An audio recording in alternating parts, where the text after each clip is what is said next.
Simón, hijo de Juan, ¿me amas? Señor, tú sabes que te quiero. Bienvenidos a este rincón bíblico, como cada semana. Hoy vamos a intentar profundizar en el último texto en San Juan que nos habla de resurrección, el capítulo 21.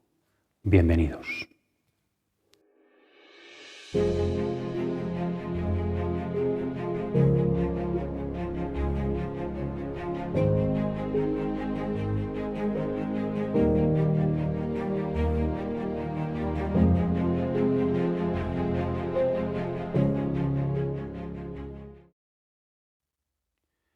El cuarto domingo de Pascua, el domingo del Buen Pastor, en la liturgia leemos el capítulo 10 del Evangelio según San Juan, donde hablamos de Jesús como puerta del rebaño y Jesús como pastor, también luego de las ovejas.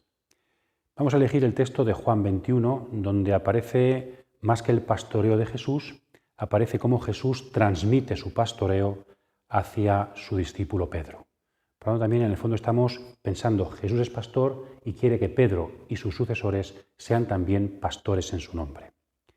Para entender este capítulo 21 de San Juan, es importante que tengamos como fondo otros textos del Nuevo Testamento, de San Juan y de otros lugares. Hay más, pero os pongo aquí los que creo yo que son principales. Luego diremos por qué. Primero, el primer signo de Jesús en su vida pública, el milagro de las bodas de Caná, Juan capítulo 2. Después, quizá el más parecido sea la multiplicación de los panes, Juan capítulo 6, y luego el discurso siguiente, el discurso del pan de vida, ¿verdad? También junto al lago de Tiberíades, los dos textos, tanto Juan 6 como Juan 21. Después las negaciones de Pedro. 3 veces negó Pedro a Jesús, 3 veces le preguntará a Jesús, Pedro, ¿me amas? El capítulo 5 de San Lucas, la segunda parte del capítulo 5, nos habla de la vocación de Pedro. Y la vocación de Pedro se produce en un milagro de pesca milagrosa que es muy parecido, algunos piensan que el fondo es el mismo acontecimiento histórico, a Juan 21. Lucas 5 y Juan 21 habrían transmitido de forma distinta sus tradiciones un mismo acontecimiento. Después, los discípulos de Emaús, que ya analizábamos, allí teníamos palabra que luego se convierte en pan, viene la fracción del pan. Aquí en Juan 21 tenemos algo parecido, pero al revés. Primero hay una comida y después hay un diálogo. El pan da paso a la palabra. También ahí podemos establecer relaciones con Lucas 24, que no olvidemos es otro encuentro con el resucitado en el que también tiene que haber, como aquí, reconocimiento. Y por fin, 1 Pedro capítulo 5, Pedro aquí habla de que él es copresbítero con otros presbíteros, sacerdotes diríamos hoy, ¿no? Los presbíteros, los ancianos, y tiene que pastorear el rebaño en nombre de Cristo, en nombre del gran pastor, el mayoral, y también los presbíteros tienen que pastorear. Por lo tanto, en el fondo, 1 Pedro 5 nos dice que Pedro está cumpliendo lo que Jesús le mandará en Juan 21. Por lo tanto, textos fundamentales para profundizar en el sentido de nuestro relato de hoy. Y después, hablemos en este relato, pues cuál sería su esquema y su lugar en el Evangelio. En el capítulo 20, San Juan termina su Evangelio con una conclusión y su finalidad perfecta. Juan 21, todo el mundo está de acuerdo en que es un epílogo. Cuando Juan ya estaba terminado, pues se añade, diríamos, esta tradición muy antigua como para redondear, como cuando una película se acaba y luego hay algún tipo de epílogo que nos da alguna clave para la apertura del Evangelio más allá de sí mismo, pues algo sería esto, ¿no? Recoger una tradición primitiva, pero para abrir el Evangelio más allá de sí mismo, seguramente en perspectiva de Iglesia y su misión. Bien, entonces, un epílogo perfecto que se corresponde con el prólogo de San Juan, muy bonito al principio en el capítulo 1. ¿Y cuál sería el esquema? Pues teníamos una conclusión final, una segunda conclusión, porque ya había una en el capítulo 20, una conclusión, ahora una segunda conclusión, y tenemos dos principales perícopas, dos principales escenas dentro del mismo texto. La primera, versículos 1 al 14, Jesús se aparece, para que le reconozcan, hay una pesca milagrosa y una comida, desayuno, con Jesús. El versículo 14 sirve para cerrar esa sección, el narrador la cierra diciendo esta es la tercera vez que se apareció Jesús. Y tenemos luego, a continuación, una segunda escena donde ya está presente solo Pedro y el discípulo amado. Por eso hemos dividido en dos, ¿no? Jesús y Pedro, ahí está el texto fundamental, Simón, ¿me amas? y después Pedro se vuelve, ¿y qué pasa con él? El discípulo amado. Por lo tanto, un diálogo en Pedro, en el que primero es protagonista Simón, Pedro, y en el segundo se habla también qué relación tiene Pedro y el discípulo amado, qué función tiene el discípulo amado en la futura iglesia. Por lo tanto, dos grandes secciones que iremos analizando ahora despacio leyendo el texto. Después de esto se manifestó Jesús otra vez a sus discípulos a orillas del mar de Tiberíades. Se manifestó de esta manera. Estaban juntos Simón Pedro, Tomás llamado el mellizo, Natanael el de Caná de Galilea, los de Zebedeo y otros dos de sus discípulos. Simón Pedro les dijo: «Voy a pescar». Le contestaron ellos: «También nosotros vamos contigo».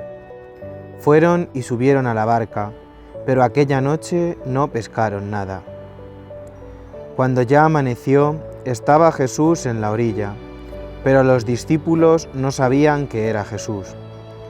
Les preguntó Jesús: «Muchachos, ¿no tenéis nada que comer?». Le contestaron: «No».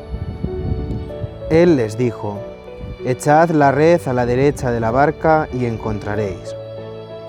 La echaron pues y no conseguían arrastrarla por la gran cantidad de peces. El discípulo a quien Jesús amaba dijo entonces a Pedro: «Es el Señor». Cuando Simón Pedro oyó «es el Señor», se vistió, pues estaba desnudo, y se lanzó al mar. Los demás discípulos vinieron en la barca, arrastrando la red con los peces, pues solo distaban de tierra unos 200 codos. Nada más saltar a tierra, vieron preparadas unas brasas y un pez sobre ellas, y pan. Jesús les dijo: «Traed algunos de los peces que acabáis de pescar». Subió Simón Pedro y sacó la red a tierra, llena de peces grandes, 153. Y aun siendo tantos, no se rompió la red. Jesús les dijo: «Venid y comed». Ninguno de los discípulos se atrevía a preguntarle: «¿Quién eres tú?», pues sabían que era el Señor. Vino entonces Jesús, tomó el pan y se lo dio, y de igual modo el pez. Esta fue ya la tercera vez que Jesús se manifestó a los discípulos después de resucitar de entre los muertos.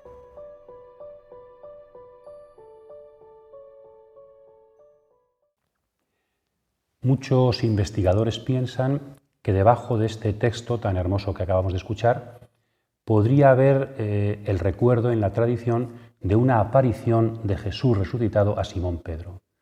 De hecho, en el capítulo 24 de San Lucas se nos dice: «se ha aparecido a Simón». Y en 1 Corintios 15, San Pablo, en el credo más primitivo de la Iglesia, dice que Jesús se apareció a Simón y luego a los 12. Por tanto, la tradición parece que ha conservado una aparición individual de Jesús a Simón. Entonces, quizá el trasfondo de este texto tenga que ver con esa aparición a Simón que después pues se ha ido transmitiendo y se ha ido añadiendo otra serie de datos que aparecen también en la tradición. Bien, fuere lo que fuere, estamos ante un precioso texto de aparición como tantos otros donde hay milagro y donde hay reconocimiento de Jesús resucitado. Empieza diciendo: Jesús se manifestó de nuevo a los discípulos. Este verbo, que se repite un par de veces y luego se vuelve a repetir en el versículo 14, por tanto es una inclusión, se repite la palabra, el verbo, idéntica al principio y al final de una escena, se manifestó. Entonces, este verbo, no es habitual en los relatos de apariciones.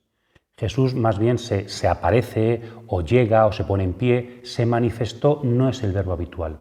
En cambio, es un verbo muy habitual en San Juan, ya desde el capítulo 2, en las bodas de Caná. Allí Jesús manifestó su gloria.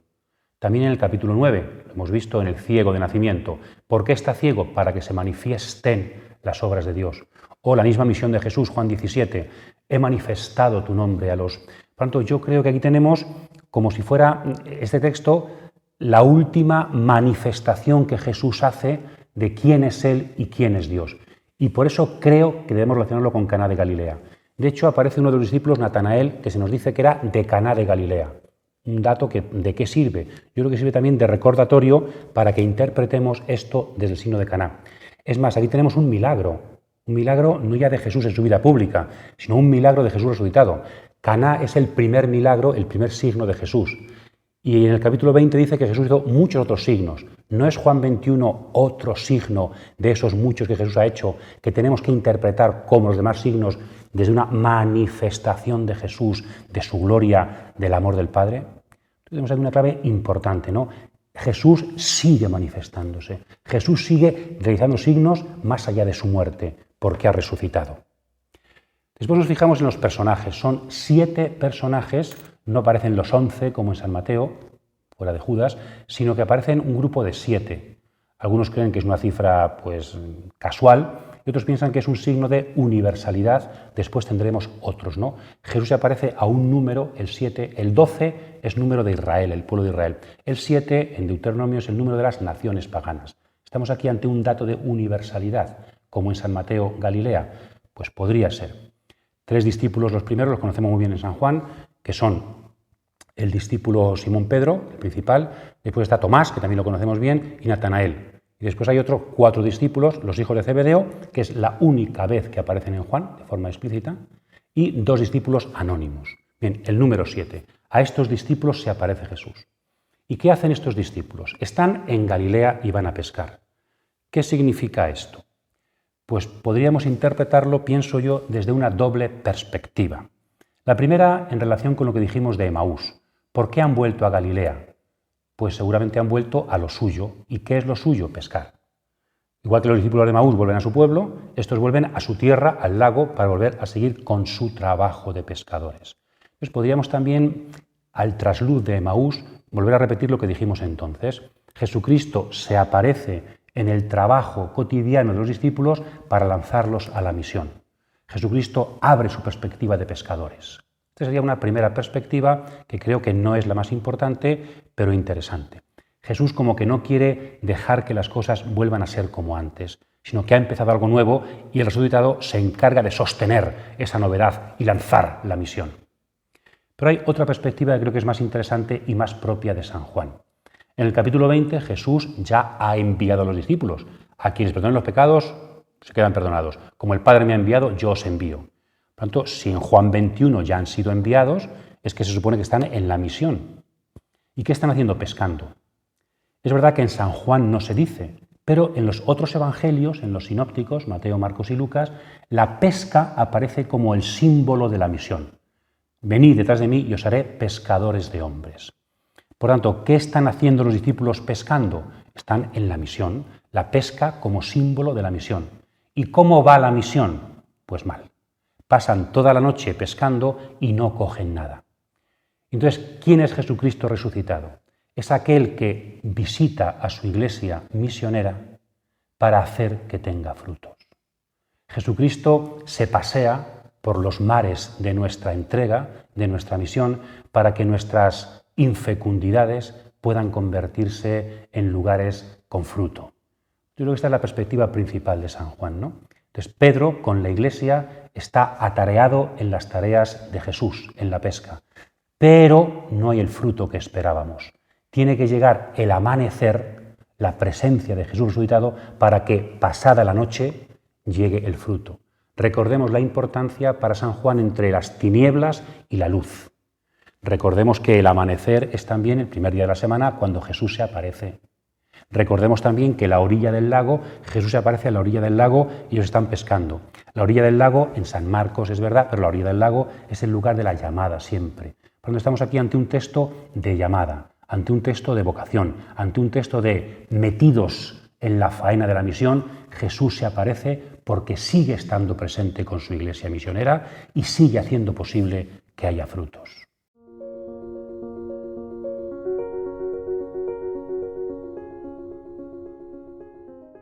Cuando Jesús se aparece, ¿qué es lo primero que dice? Muchachos, ¿tenéis pescado? ¿Tenéis algo para comer? Esta es una pregunta parecida cuando se aparece en Lucas 24 a los discípulos reunidos. Y también nos recuerda al texto de la samaritana, Juan capítulo 4, dame de beber. Cuando Jesús llega, siempre empieza pidiendo y siempre acaba dando.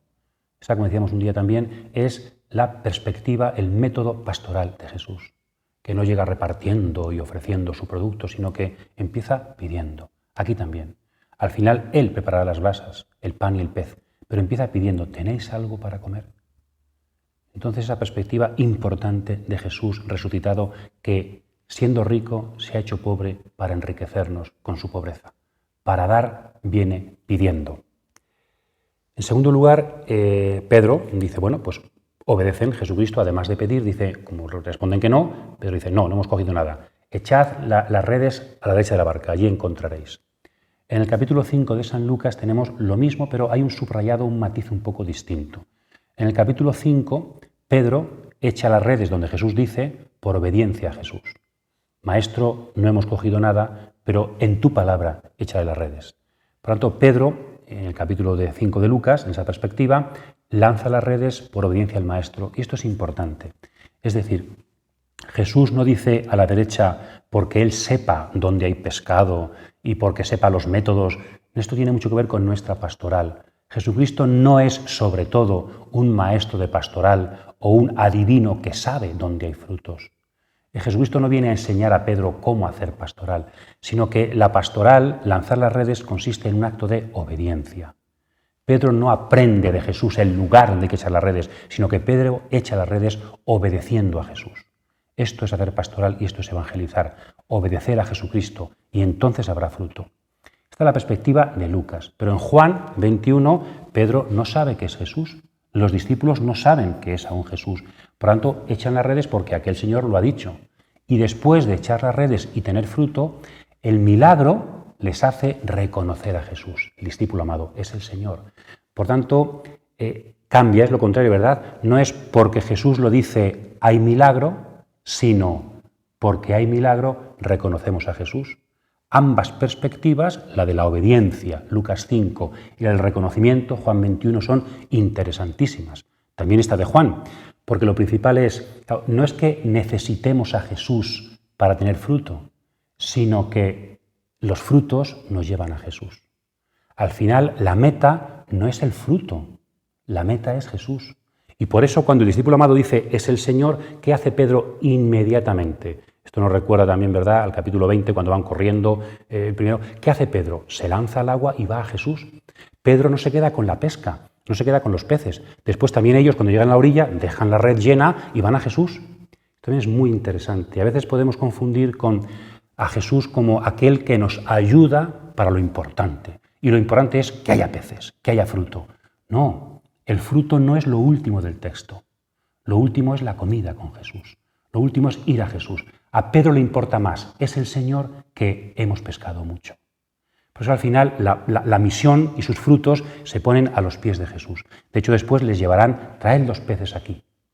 Y esta comida, las brasas preparadas, nos recuerda a una Eucaristía, como Emaús, ¿verdad? Jesucristo al amanecer prepara comida para los discípulos. La Iglesia piensa y dice que la Eucaristía es fuente y también cima, también meta de la vida y de la misión de la Iglesia. Esto aparece claramente, efectivamente. La misión de la Iglesia vuelve otra vez, retorna eucarísticamente al Señor de la misión, al pastor de todos. Por eso lo último no es Cristo nos ayuda y conseguimos fruto, sino que lo último es Cristo nos espera. ¿Hemos tenido fruto? Bien, es importante, pero lo más importante es el pastor, no el fruto.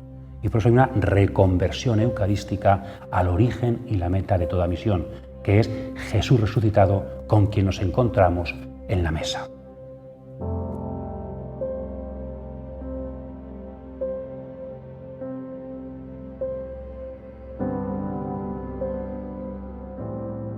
El pan y los peces nos recuerdan al capítulo 6, solo que ahora no es un niño el que los pone, ahora es Jesús mismo el que los pone. Multiplicación de los panes. También nos recuerda la forma que Jesús tiene de hacer las cosas y la multiplicidad de peces y también el lugar, el lago de Tiberíades. Son las dos únicas ocasiones que en Juan aparece este lago, en Juan 6 y en Juan 21. Estamos ante una nueva multiplicación de los panes. Y si aquella, Juan 6, tenía rasgos eucarísticos, pensamos que esa también está teniendo de fondo la idea de la Eucaristía. La gran diferencia es que allí es una multiplicación para la masa. y aquí ahora el resucitado come íntimamente con sus discípulos. La masa no está cerrada, pero intimidad. Jesucristo ahora comienza a rehacer el mundo nuevo desde la intimidad de los discípulos que se encuentran con él resucitado. La abundancia de los peces nos recuerda un poquito al capítulo 47 de Ezequiel, que nos dice que del templo de Jerusalén, en el futuro mesiánico, surgirá un río que irá creciendo cada vez más hasta llegar al Mar Muerto. El Mar Muerto no tiene peces por la cantidad de sal que hay. Pues cuando llegue este tiempo del agua del templo será tan pura que en las orillas del río, el torrente Cedrón, habrá árboles medicinales, árboles frutales, y en el Mar Muerto habrá vida y se podrán pescar muchos peces. La abundancia mesiánica de la pesca tiene que ver con esta abundancia. Y el número 153 hay muchas formas de explicarlo y ninguna del todo convincente. Quizá la más convincente, que ya empezó con San Agustín, sea que 153 es el fruto de sumar todos los números del 1 al 17. 17 más 16 más 15 más 14 más. ¿Esto por qué? Pues tal vez porque es 10 más 7. Como signo, tal vez son dos números que indican universalidad, totalidad, plenitud. Entonces quizá este número intente subrayar lo del muchos. La pesca va a ser abundante, es decir, la misión va a estar dirigida a todos. Y también tal vez en esta línea está, y a pesar de eso, la red no se rompió. Hay una gran insistencia en el tema de la red. Es tan grande, pero no se rompe. Nos recuerda, es la única vez que aparece también en Juan, el romperse a la túnica cuando Jesucristo va a ser crucificado. No la rompamos, echemos las suertes. Ahí suele interpretarse como la unidad de la Iglesia. Pues a lo mejor aquí también. Es decir, la Iglesia va a estar compuesta de muchísimos peces, una gran multitud de peces. Todos los peces caben en la Iglesia. Y a pesar de eso, no se va a romper. Por desgracia, en la historia esto no ha sucedido. Los muchos peces sí han roto la Iglesia. Por lo tanto, vemos aquí también una profecía de futuro. Es posible, por muchos peces que entren y muy diferentes que sean, que la red no se rompa. Por tanto, luchemos para que el Señor de la pesca siga haciendo posible que la red sea única y exista la unidad en la Iglesia. Después de haber comido, preguntó Jesús a Simón Pedro: Simón, hijo de Juan, ¿me amas más que estos? Respondió él: Sí, Señor, tú sabes que te quiero. Jesús le dijo: Apacienta mis corderos. Volvió a preguntarle por segunda vez: Simón, hijo de Juan, ¿me amas? Respondió él: Sí, Señor, tú sabes que te quiero. Le dijo Jesús: Apacienta mis ovejas.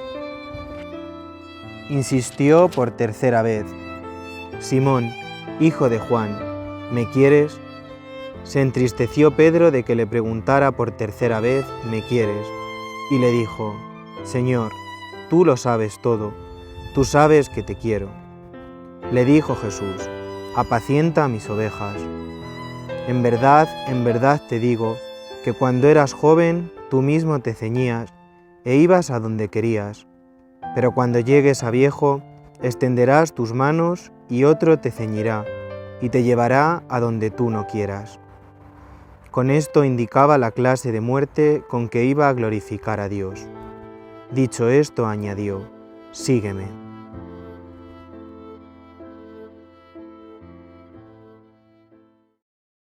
Cambiamos ya de escena. Juan nos ha dicho con la inclusión, esta fue la tercera vez que Jesús se apareció a sus discípulos. Y comienza la siguiente escena donde nos centramos solo en la figura de Pedro y un poquito el discípulo amado. Pero ambas escenas, que son distintas, están bien trabadas. Después de comer, Jesús pasea con Pedro. Nos recuerda esto otra vez al capítulo 6 de Juan. Allí había un milagro y después un largo discurso.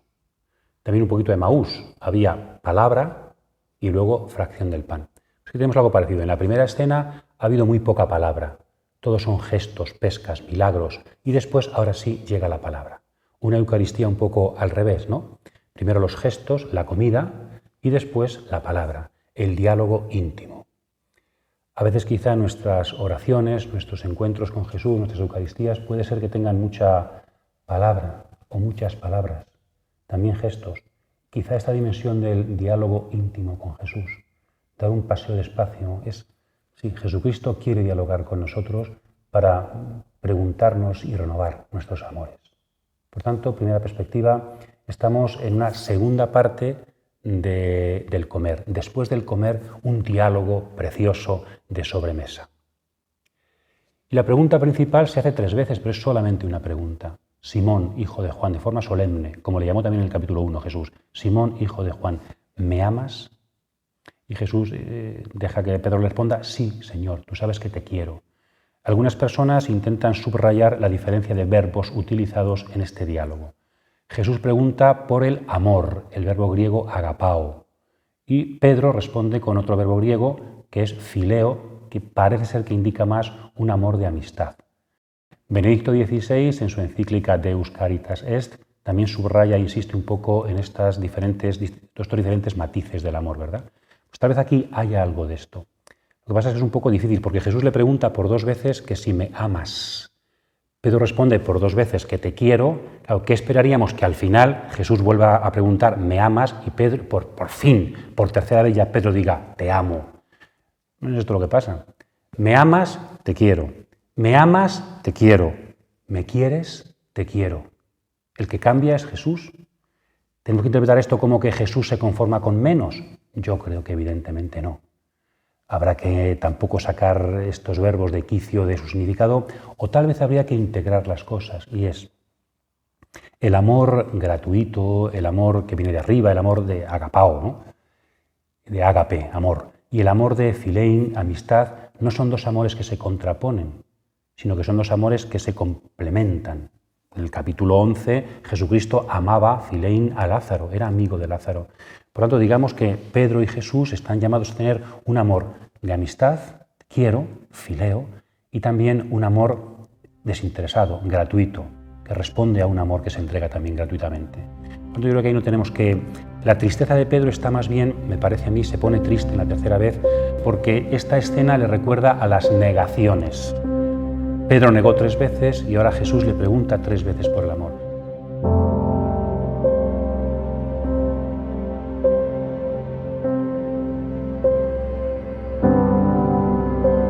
Jesús está restaurando a Pedro en el seguimiento. 3 negaciones, 3 veces Pedro responde te quiero. Y se pone triste eso porque las negaciones entonces, ¿qué ha sucedido? Entonces me pongo triste por ese recuerdo de que negué al Maestro. Pero es una tristeza que está llamada a ser sanada por el amor de Jesús. Para eso ha resucitado Jesús, para sanar también nuestros pecados y nuestras negaciones. Pero en la tristeza quiero también ver, en el fondo me pregunta 3 veces si le he respondido ya 2. ¿No será que Jesús no se fía de mi amor? ¿No será que Jesús no se fía de mi respuesta? Que aunque ya le he dicho 2 veces te quiero, no acaba de fiarse de mi respuesta. Y al final Pedro cambia y ya ni siquiera está seguro de sí mismo. Ya no sé si te quiero, pero sé que tú lo sabes. Y esto es muy bonito. Señor, sé que te quiero, no por propia conciencia psicológica. Sé que te quiero porque tú sabes que te quiero. Tú lo sabes todo. Yo no estoy seguro de mí mismo, ni de mi fe, ni de mis amores. Pero estoy seguro de ti. Estoy seguro de mí desde ti, porque sé que tú me amas y porque sé que hay amistad contigo y sabes que te quiero, en eso estoy seguro en mi respuesta. Tú sabes que te quiero y por eso puedo responderte. Pedro está llamado también, como la Magdalena, ¿os acordáis?, a cambiar completamente su perspectiva en el amor. Es Jesucristo y su memoria y su saber el que hace posible mi respuesta y su fidelidad. 3 veces y 1000 poder responder a Jesucristo, te quiero, porque Él es fiel y Él volverá siempre a preguntarme y a hacer posible nuestra amistad.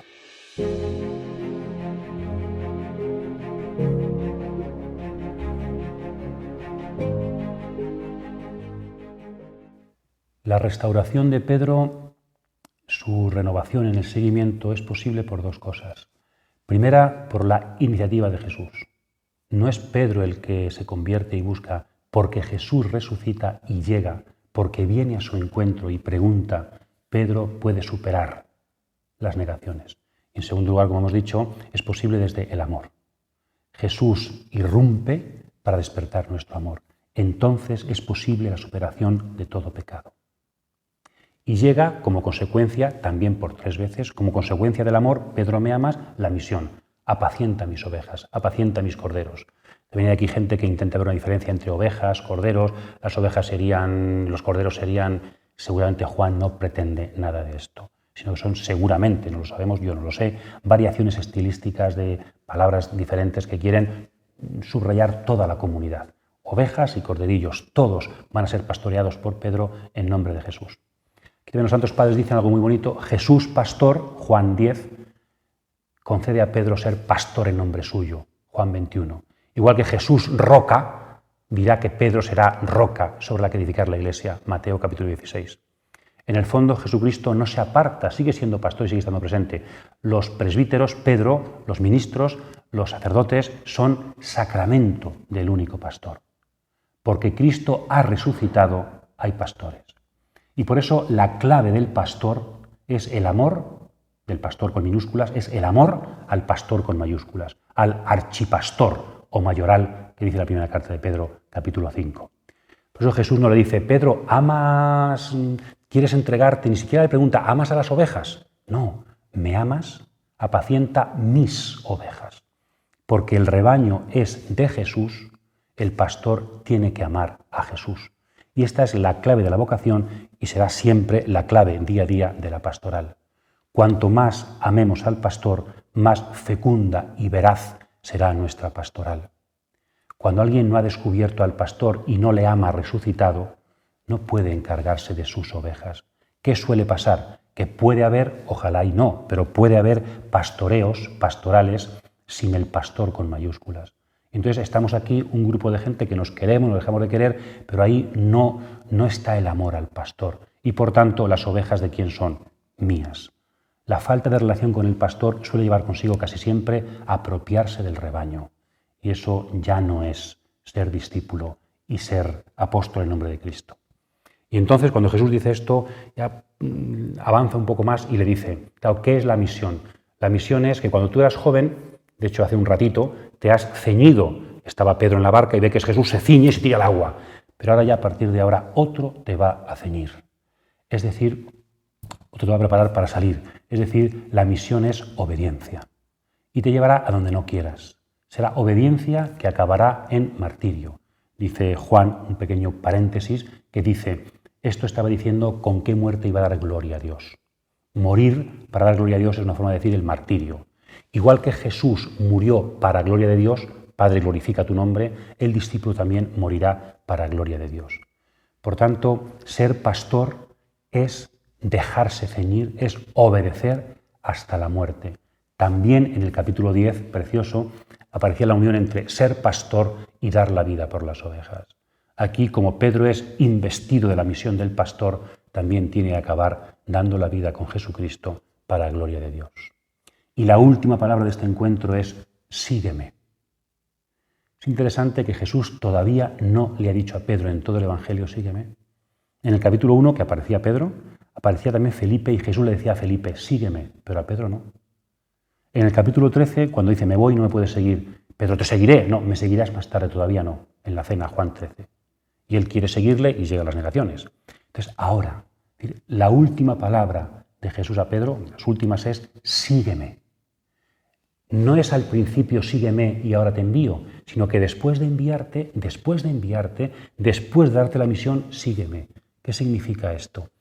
Al final del todo, Jesucristo nos hace discípulos. No fuimos primero discípulos y luego apóstoles atrevidos. Al final somos discípulos. Primero discípulos y apóstoles, pero seguimos siendo discípulos. En el ministerio apostólico seguimos siendo discípulos, porque Jesús siempre va por delante en la misión. Sígueme.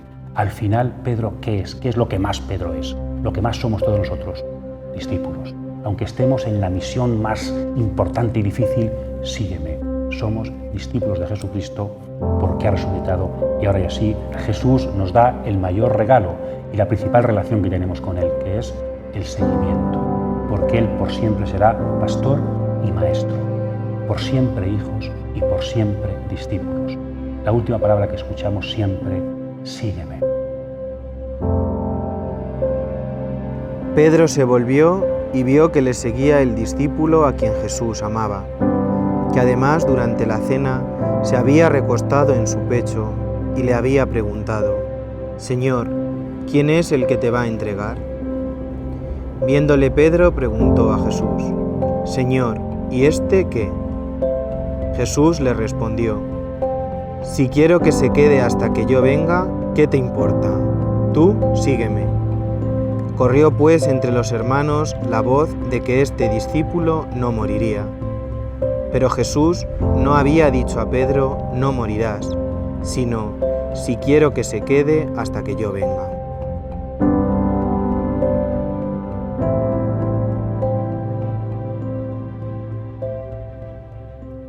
Seguimos en el diálogo entre Jesús y Pedro, pero ahora entra un personaje nuevo. Y esto es importante, porque no es que Jesús hable con el discípulo amado, sino que Jesús habla con Pedro del discípulo amado. Por tanto, en la relación que existe entre Jesús y Pedro, entra la relación con otros discípulos, en este caso con el discípulo amado, ¿no? Claro, Pedro vuelve la mirada, ¿y este qué?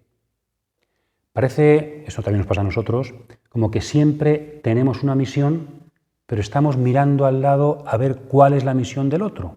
Tendemos siempre a comparar, también dentro de la Iglesia, también dentro de los apóstoles y del apostolado de todos.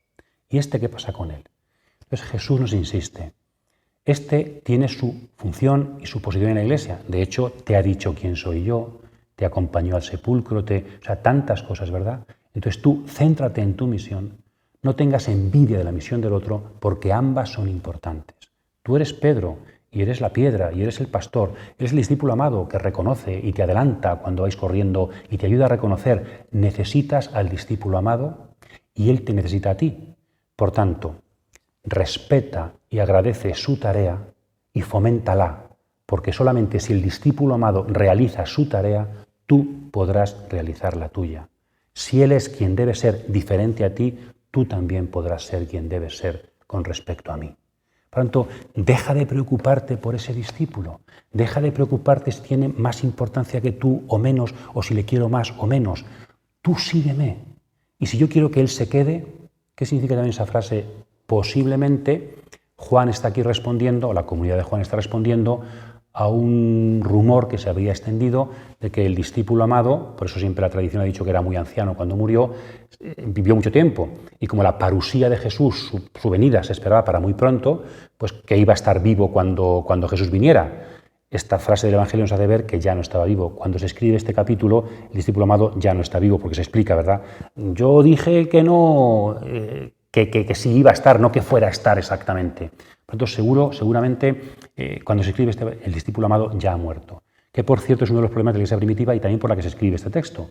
Si han muerto los primeros discípulos, los testigos, ¿qué tenemos que hacer ahora? Pues tenemos que aceptar su testimonio, creerlo y transmitirlo, como nos dirá la conclusión. Por tanto, Señor, gracias por los discípulos amados a mi lado. Señor, haz que triunfen en su misión y jamás permitas que tenga yo envidia de su misión, porque solo cuando ellos están junto a mí, junto a Simón, yo puedo reconocerte y yo puedo ser pastor. Haz que me centre en mi misión y fomente y agradezca la misión de los demás. Este es el discípulo que da testimonio de estas cosas y que las ha escrito, y nosotros sabemos que su testimonio es verdadero. Hay además otras muchas cosas que hizo Jesús. Si se pusieran por escrito una por una, pienso que ni todo el mundo bastaría para contener los libros que se escribieran.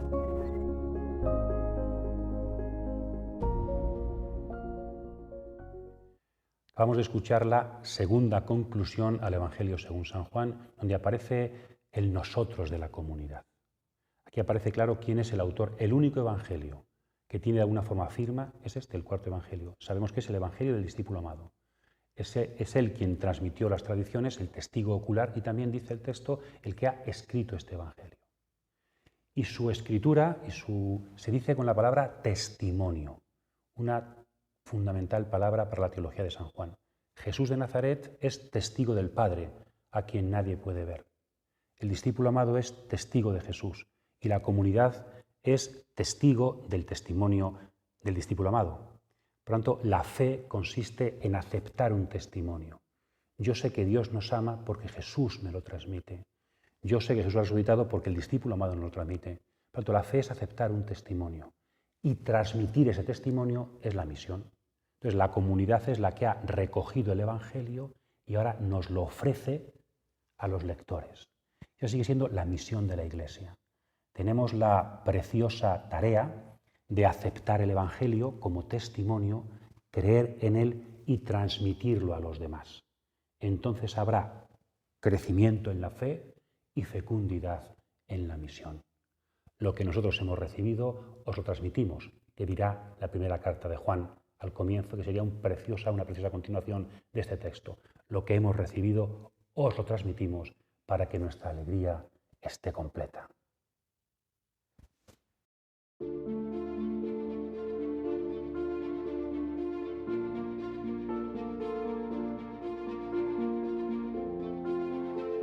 En el Domingo del Buen Pastor hemos querido ver cómo el pastoreo se transmite de Jesús a Pedro. Se transmite quizá no sea la clave, sino que nosotros participamos del pastoreo de Jesús.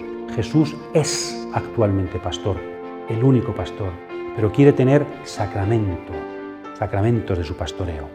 Pues en este domingo, por eso agradecemos que el Señor ha elegido a Pedro y a tantos pastores y le seguimos pidiendo, rezamos por las vocaciones, por todas las vocaciones, muy especialmente por las vocaciones a pastorear esta Iglesia, que no andemos como ovejas sin pastor, sino como discípulos del resucitado, y que tengamos muchos pastores que sepan traernos la palabra y el pan de aquel que resucitó y nos pregunta a todos: ¿me amas?